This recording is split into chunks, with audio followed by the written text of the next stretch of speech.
En la fiesta de compromiso de mi hermana, levantó su copa y dijo, algunos encontramos el amor, otros simplemente lo financiamos. Todos rieron. Yo no. Simplemente sonreí, me acerqué a la mesa de regalos y tomé el sobre con los boletos de luna de miel que compré por $9,000. Luego le escribí a la agente de viajes. 5 minutos después, revisó su teléfono y empezó a gritar. Sentí una humillación que no era de esas personales y silenciosas, donde te la tragas y sigues adelante. Esta era ruidosa, pública, como si alguien me hubiera arrancado la piel y señalado todo lo que había debajo. Algunos encontramos el amor, otros solo lo financiamos. Mi hermana Brooke soltó eso con la copa de champán en alto, sonriendo con suficiencia, como si lo hubiera ensayado. Era el tipo de frase que te hace mirar alrededor y preguntarte si alguien más se da cuenta de lo cruel que es. Pero todos se estaban riendo. Dean se reía como si estuviera orgulloso de ella. Mamá parecía encantada. Papá intentó mostrarse neutral, pero pillé el tic en su mandíbula. Y yo, simplemente me quedé allí, fingiendo que no lo había oído, fingiendo que no me importaba. Lo que sentí en ese momento fue una mezcla hirviente y reptante de vergüenza e ira. No solo porque me había convertido en el blanco de una broma. No solo porque venía de mi propia hermana, sino porque había pasado los últimos 3 meses trabajando horas extras, dando clases particulares a niños después de la escuela, conduciendo para aplicaciones de transporte los fines de semana, solo para juntar el dinero suficiente para un regalo que creía que podría significar algo. $9,000. Les había reservado una luna de miel de 10 días en Hawái, un resort frente al mar, un tour privado de snorkel, incluso tenía reservadas cenas para todas las noches. Todo estaba en un sobre dorado sobre la mesa de regalos, justo al lado de una baflera y un juego de ensaladeras carísimas. No le dije a nadie. Quería que fuera una sorpresa, una buena. Y entonces ella me golpeó con esa frase. Caminé hacia la mesa, tan tranquilo como pude, agarré el sobre, lo metí en mi chaqueta, saqué mi teléfono, con las manos temblando ligeramente, y le envié un mensaje de texto a mi agente de viajes. Cancela el viaje. Reembolso total si es posible. No se sintió bien. No se sintió como venganza. Simplemente se sintió necesario. 5 minutos después, Brooke todavía estaba socializando por la sala cuando su teléfono vibró. Vi cómo su rostro cambiaba como si le hubieran abofeteado. Sus ojos se fijaron en mí al otro lado de la sala. Empezó a gritar mi nombre en voz alta, un poco asustada. Dean ya se había levantado a medio camino, preguntando qué estaba pasando. No respondí. Salí directamente del restaurante. En el instante en que las puertas se cerraron tras de mí, el aire se sintió frío y limpio. Mi ritmo cardíaco finalmente se ralentizó. Llegué a la mitad del camino hacia mi coche antes de oír tacones que venían tras de mí. Tyler, vamos. Era una broma. No seas tan sensible. Dean la apoyó, añadiendo una línea a medio cocer sobre cómo debía relajarme. Como si simplemente no hubiera entendido su humor genial. Ninguno de los dos preguntó por qué me había llevado el sobre. Ni siquiera sabían lo que habían perdido todavía. No dije una palabra, simplemente abrí el coche, entré y arranqué. En el retrovisor, la vi parada allí con su vestido de cóctel blanco, con los brazos cruzados, Dean hablándole al oído como si fuera la voz de la razón. Llegué a casa, me serví una copa, me senté en la oscuridad. Mi teléfono vibró toda la noche. Brooke, Dean, mamá, incluso algunos parientes lejanos que pensaron que era asunto suyo decirme que me disculpara. Papá no llamó. Sabía por qué. Era el único en esa sala que vio a través de la actuación. El único que no se rió, y sabía que algo se avecinaba. Tal vez no sabía qué exactamente, pero podía sentirlo en el aire. Y tenía razón. Porque esto no se trataba solo de una fiesta arruinada o unas vacaciones canceladas. Este fue el comienzo de algo de lo que ninguno de nosotros volvería a ser el mismo. Me desperté a la mañana siguiente con la mandíbula tan apretada que me dolía bostezar. 36 mensajes sin leer, 5 llamadas perdidas, un chat grupal con mi nombre y que de repente fue renombrado como pasivo-agresivo, incluso en forma digital. No respondí a ninguno de ellos. Al mediodía, oí que abrían la puerta principal. Solo una persona todavía tenía una llave, mi mamá. Entró como si fuera la dueña del lugar, me echó una mirada en el sofá y se lanzó directamente al ataque. Embarazaste a tu hermana. Te fuiste como un niño. La gente preguntaba qué había pasado. Caminaba de un lado a otro mientras hablaba, como si el movimiento hiciera que sus palabras golpearan más fuerte. Me quedé sentado, con los brazos cruzados, esperando a que me preguntara qué había pasado desde mi punto de vista. Nunca lo hizo. Entonces ella lo dijo. Al menos podrías haberle dicho si era algo tan caro. Eso me detuvo. Levanté la vista, así que ella no lo sabía. Brooke no le había dicho lo que había en el sobre. $9,000, dije. Pagué su luna de miel. Todo. Vuelos, hotel, excursiones, comida, y la cancelé justo después del brindis. Se quedó congelada solo por un segundo, pero lo noté. Ese cambio cuando alguien se da cuenta de que ha estado hablando sin todos los datos. Pero luego, como era de esperar, se recuperó rápido. Ese no es el punto, Tyler. Aún así, hiciste una escena. La avergonzaste. Ni un gracias, ni un wow, solo un giro a como hice que Brooke quedara mal. Le dije que no iba a ir a la boda. Ella dijo que eso era ridículo y que, si no arreglaba las cosas, me arrepentiría. Le pregunté si Brooke se arrepentía de lo que había dicho. No respondió. Esa noche, papá llamó solo una vez. Sin sermones. Simplemente dijo. Lo entiendo, Tyler. Luego silencio. Eso fue suficiente para mí. El siguiente mensaje de voz era de Brooke. Estaba llorando. Me dijo que no tenía ni idea de que el regalo fuera tan caro. Dijo que solo estaba tratando de ser graciosa. Dijo que Dean también se sentía horrible. Pero no fue el llanto lo que me afectó. Fue la forma en que dijo mi nombre, como si estuviera tratando de suavizarlo, la misma voz que usaba de niña cuando rompía algo y me culpaba, sabiendo que mamá le creería. No devolví la llamada. 2 días después, recibí un mensaje de texto de mamá que lo puso todo en su sitio. Tu padre dice que estás siendo dramático. Tal vez deja de castigar a tu hermana por una broma, pero hablé con papá esa misma mañana. Me dijo que ignorara el drama, que estaba orgulloso de mí por defenderme. Así que lo llamé de nuevo, le pregunté si realmente había dicho eso. Por supuesto que no, dijo. Tu mamá solo está tratando de que todo vuelva a la normalidad.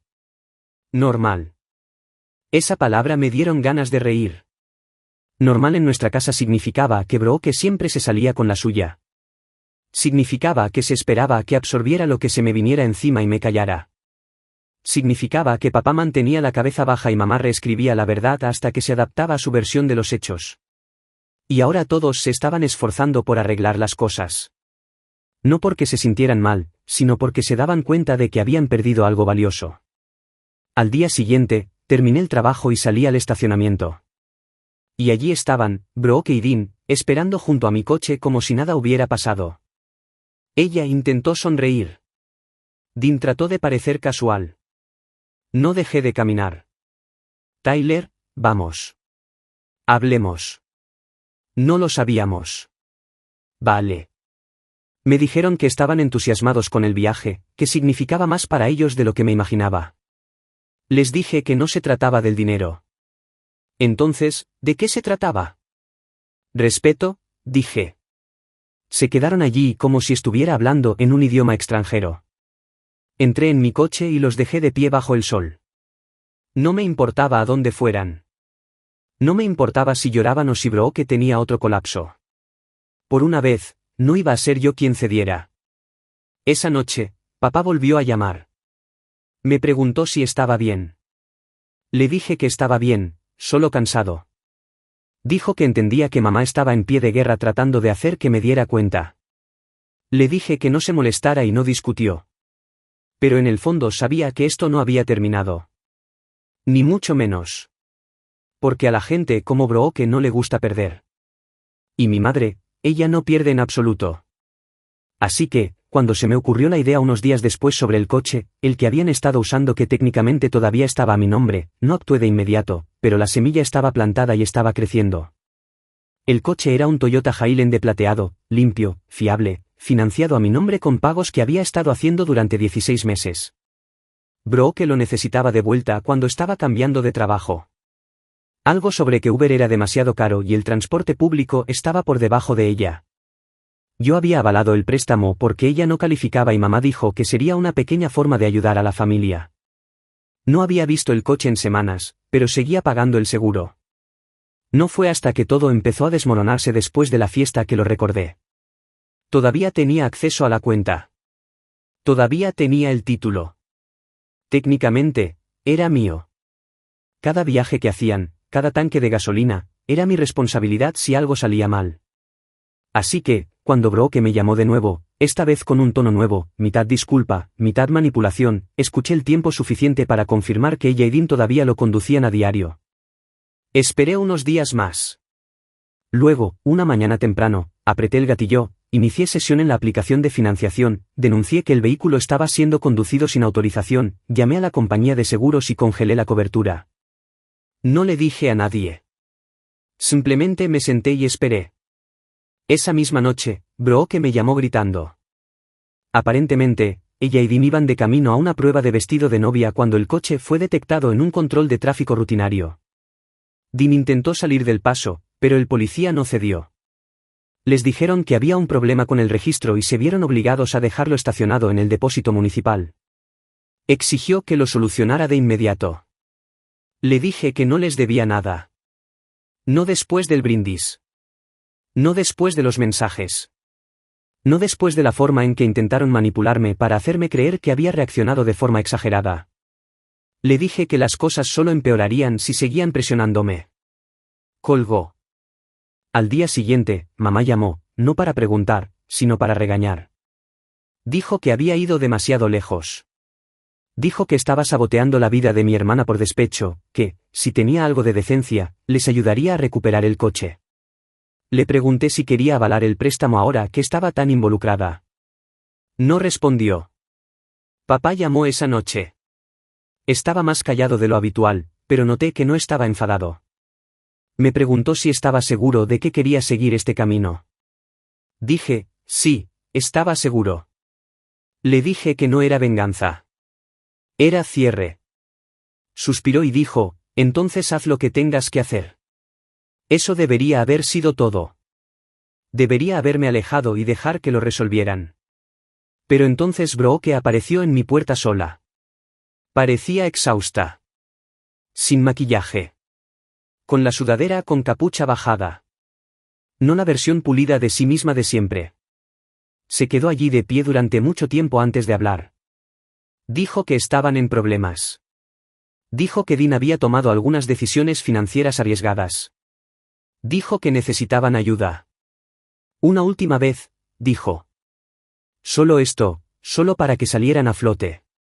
No dije que sí, pero tampoco dije que no, y si hubiera sabido a dónde iba esto, lo mal que estaba a punto de ponerse, les habría cerrado la puerta en la cara. Le habría dicho que lo resolviera por sí misma. En cambio, le dije que entrara. Ese fue mi error. El más grande que he cometido. Esta vez no tocó a la puerta. Solo se quedó allí de pie después de que yo abriera la puerta. Con la sudadera con capucha bajada. Ojeras. Maquillaje corrido como si no hubiera dormido en días. Por un segundo, no parecía Brooke. Parecía una versión desgastada de ella, vaciada y frágil. Pero no caí en ello. La dejé entrar de todos modos. Caminó alrededor de mi sala de estar como si tuviera miedo de tocar algo. Como si no hubiera crecido sentada en ese mismo sofá con un helado en una mano y el control remoto en la otra, ordenándome que cambiara de canal. Ahora parecía que estaba ensayando un discurso. Estamos en problemas, Tai. No perdió tiempo. Me lo dijo directamente. Dean se había involucrado en un negocio inmobiliario con un amigo de un amigo.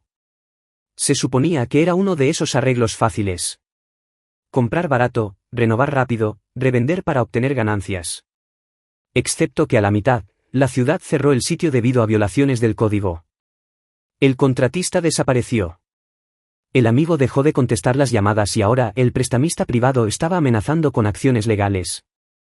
Pregunté. ¿Cuánto? Ella dijo, 60, sin parpadear.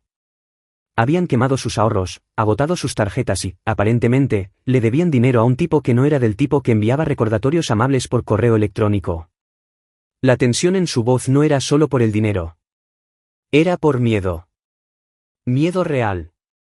Y entonces me pidió 55.000, solo un préstamo, dijo. Solo para ayudar a cubrirlo antes de que se agravara. Me lo devolverían en 6 meses como máximo. Juró que ya estaban hablando con un nuevo inversor. Dijo que esto era solo una emergencia a corto plazo. La miré como si estuviera hablando en otro idioma. 55.000. Eso no era calderilla. Eso era todo. Mis ahorros, mi fondo de emergencia, el plan de respaldo que construí después de que mi última relación se derrumbara y me di cuenta de que nadie iba a salvarme nunca excepto yo. Me abrazó antes de irse. Rápido, mecánico. Yo no le devolví el abrazo. No dormí esa noche. Me quedé despierto pensando en cada vez que había sido yo quien se había doblado por ella. Cuando chocó mi coche y yo asumí la culpa. Cuando abandonó la universidad por un año y le dijo a mamá que había sido idea mía. Cuando me pidió dinero prestado solo hasta el viernes siguiente y desapareció durante meses. Esto era diferente. Esto era más grande. Pero en el fondo quería creerle. Tal vez porque todavía quería creer que era mi hermana, no solo alguien en quien solía confiar. Así que lo hice.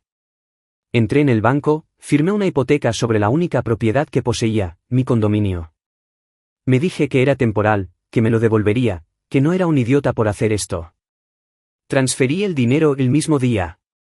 Sin acuerdo legal, sin contrato, solo un mensaje de texto de ella que decía, gracias, con una cadena de emojis. Luego una nota de voz, nos salvaste en serio. No tienes idea.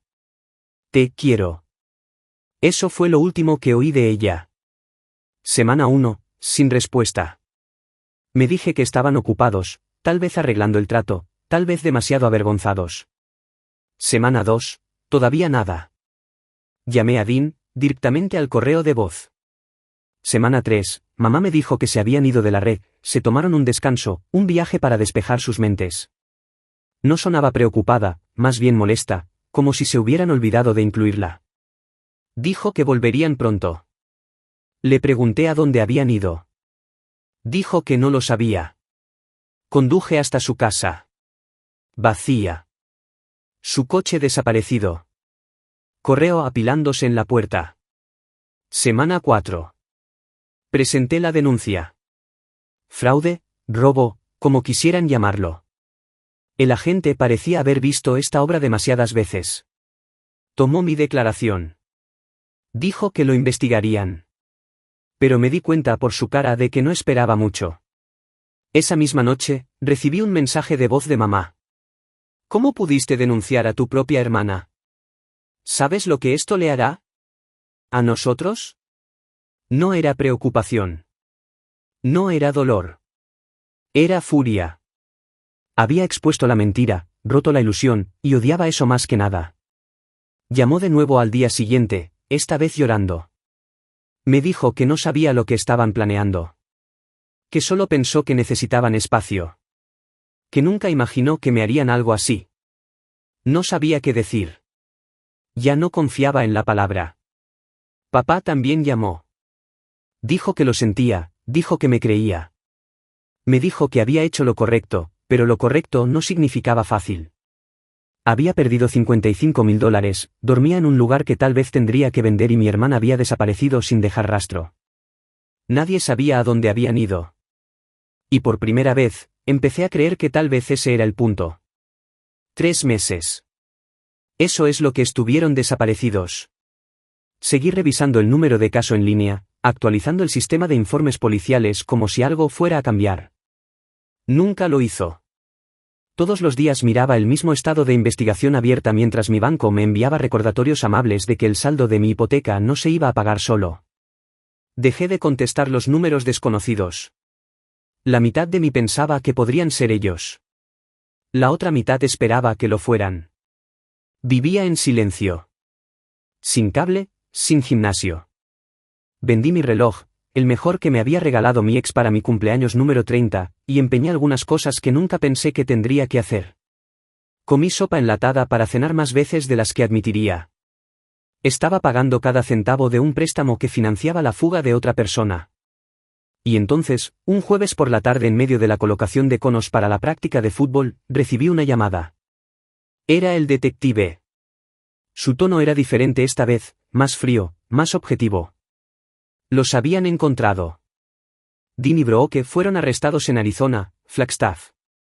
Habían estado viviendo en una cabaña alquilada, lo suficientemente alejada para evitar vecinos entrometidos, pero no lo suficientemente inteligentes para permanecer verdaderamente ocultos. Dean había estado trabajando con un nombre falso, detallando vehículos recreativos en efectivo. Brooke estaba asumiendo trabajos de diseño gráfico en línea usando el PayPal de otra persona. Un amigo había ayudado a configurarlo. El dinero estaba siendo lavado a través de un tercero. Les tomó semanas rastrear las cuentas, pero los arrestaron a ambos sin incidentes. Esa noche, no celebré. Me senté en la mesa de mi cocina durante 2 horas mirando la pila de facturas que había apilado ordenadamente en categorías. Hipoteca, servicios públicos, seguros, hipoteca, todo con mi nombre. Todo real. Lo que Brooke y Dean hicieron no fue solo egoísta. Fue criminal. Y ahora iba a ser tratado de esa manera. Unos días después, recibí una llamada de un número de correccional. Dudé, luego contesté. Era Brooke. Su voz se quebró incluso antes de decir mi nombre. Comenzó a llorar casi de inmediato. Dijo que lo sentía. Dijo que Dean le dijo que sería solo por un tiempo. Que solo necesitaban ganar algo de tiempo. Que siempre tuvieron la intención de regresar. Dijo mi nombre como si fuera una clave que esperaba que aún funcionara. No dije una palabra, solo escuché. Me rogó que no presentara cargos. Dijo que el fiscal de distrito estaba hablando de tiempo en prisión. Dijo que Dean la estaba culpando. Dijo que no sabía qué hacer, que necesitaba a su hermano. Cuando hizo una pausa, esperando que dijera algo, colgué. Ese mismo día, hablé con el fiscal de distrito. El caso era sólido. Fraude electrónico, robo de identidad, conspiración, hurto mayor. Tenían suficiente para llevarlo hasta el final.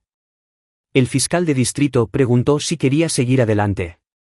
Si tenía que testificar, si estaba buscando una restitución. Sí, dije a todo. No iba a dar marcha atrás. Y cuando la noticia llegó al resto de la familia, salió como esperaba.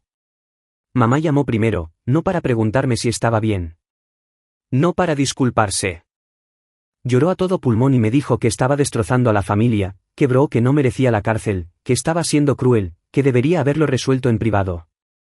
Le pregunté si siquiera sabía cuánto dinero me habían quitado. No respondió. Luego dijo que Brooke solo tenía miedo de haber confiado en el hombre equivocado. Que en el fondo nunca tuvo la intención de lastimarme. Le dije que no solo me lastimó. Intentó arruinarme y que la única razón por la que ahora tenía miedo era porque la habían atrapado. Papá también llamó, no para hacerme cambiar de opinión, solo para saber cómo estaba. Dijo en voz baja, sabía que llegaría a esto. Le dije que estaba siguiendo adelante, que no me importaba lo que dijera nadie. Dijo, bien. Déjalo arder. El juicio estaba fijado para finales de otoño. Me tomé un tiempo libre del trabajo. Comencé a preparar los documentos con un abogado, no por venganza, sino para tratar de recuperar algo, lo que fuera. Hubo una noche en que escuché ese último mensaje de voz que envió. Aquel donde dijo, los salvé. Su voz sonaba ligera, como si nada importara. Los salvé, dijo. Tenía razón. Los salvé una vez. No lo volvería a hacer. El juicio se acercaba y estaba listo para verlo hasta el final. Terminó en silencio. Sin arrebatos, sin discursos de última hora, sin crisis emocionales en la sala del tribunal como se vería en una película. Solo 2 culpables, una pila de pruebas y un juez leyendo la sentencia como si fuera solo otro archivo en una larga lista de malas decisiones. 18 meses, prisión estatal, ambos, Brooke y Dean. Habían llegado a un acuerdo con la fiscalía, principalmente para evitar la vergüenza pública de un juicio completo.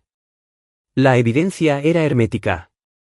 Transferencias bancarias, capturas de pantalla, declaraciones del banco y mi abogado. El nombre de Dean estaba en suficiente evidencia para enterrarlo. El nombre de Brock estaba en el resto. Su plan no fue inteligente, solo imprudente, rápido y arrogante. La fiscalía no tuvo problemas para probar la intención. No desapareces durante 3 meses y vives con nombres falsos si planeas hacer las cosas bien. El tribunal ordenó la restitución. Se vieron obligados a devolver el 90% del dinero. No por remordimiento, sino porque la cuenta todavía tenía algo de efectivo y el tribunal la congeló antes de que pudieran agotar el resto. Ese 10% final, perdido. Gastado en lo que creían que necesitaban para sobrevivir. Comida rápida, gasolina, habitaciones de hotel, escapadas baratas que me costaron más que dinero. Recibí un cheque del Estado unas semanas después de la sentencia. Un reembolso frío y clínico. Sin disculpas, sin explicaciones, solo números y una firma. Era mejor que nada, pero no me devolvió lo que había perdido. Tiempo, seguridad, mi capacidad de confiar en las personas sin cuestionar sus intenciones. Brooke no me miró ni una sola vez durante la sentencia. Mantuvo los ojos en el suelo todo el tiempo. Dean, por otro lado, sonrió como si no pudiera creer que hubiera llegado a esto, como si todavía pensara que de alguna manera podría salir de esto. Cuando le pusieron las esposas, me miró por un segundo. No me inmuté. Creo que eso le molestó más que nada. Mamá lloró. Por supuesto que lo hizo. No por mí. No realmente. Lloró por ellos. Me dijo después que esto destruiría la vida de Brock. Que debería haber intentado perdonar más. Para encontrar una manera sin tribunales ni abogados. Le pregunté qué habría hecho ella si yo hubiera desaparecido y le hubiera robado $55,000 a Brooke. No respondió. Nunca tuvo respuestas, solo excusas. Papá no fue al tribunal. Cuando lo llamé después y le dije lo que pasó, dijo, bien. Ya era hora. Eso fue todo. Sin sorpresa, sin simpatía. Los había visto a través de ellos mucho antes que yo. Creo que de alguna manera se sintió aliviado, como si finalmente hubiera terminado, y lo fue, en su mayor parte. Las consecuencias posteriores fueron rápidas. Brooke y Dean se convirtieron en personas non gratas. Nadie en la familia quería asociarse con ellos. Los amigos dejaron de mencionarlos. Los parientes eliminaron silenciosamente sus nombres de las invitaciones de boda, las cenas navideñas, las publicaciones de Facebook. Era como si nunca hubieran existido. Todos recordaron repentinamente que algo siempre parecía extraño en ellos. Pero lo que nadie esperaba era lo que me pasó a mí. Me convertí en respetado, incluso admirado. En silencio, por supuesto. Nadie lo dijo directamente, pero lo vi. Las personas que solían ignorarme comenzaron a llamarme para pedirme consejo, preguntándome cómo me las arreglaba para mantenerme tan cuerdo. Yo era solo el profesor de gimnasia, el tipo soltero que conducía un coche destartalado y no decía mucho. Ahora yo era el que se puso de pie, el que no se rindió, el que tomó la difícil decisión que nadie más en la familia hubiera tomado nunca. El día de Acción de Gracias fue incómodo ese año. Había una silla vacía de la que nadie habló. Pero noté de quién se sentaban más cerca, a quién le pedían que trinchar la pava, en quién confiaban para juzgar cuando alguien mencionaba el dinero. Mencionaron a Brooke cada vez menos. Eventualmente, nada en absoluto. Todavía recibo cartas de ella a veces. Las envía a través de mamá. Principalmente actualizaciones cortas y vagas. Sin disculpas reales, más bien pequeños y tristes recordatorios de que existe, de que todavía está esperando que el mundo la perdone, que siga adelante. Mamá sigue esperando. Se aferra a esas cartas como si fueran una prueba de que su hija sigue siendo buena en el fondo. Habla del día en que Brooke salga como si fuera algo que esperar. Pero en el fondo, incluso ella sabe que las cosas nunca volverán a ser como antes. Ellos eligieron esto. Eligieron mentir, huir, robarle a la única persona que nunca les pidió nada. Así que ahora todos vivimos con ello. Están en prisión. Estoy reconstruyendo lentamente, en silencio y con una comprensión muy diferente de lo que realmente significa la familia. A veces, la única forma de avanzar es quemar el puente. Y no solo lo quemé. Lo vi caer. Y no miré atrás.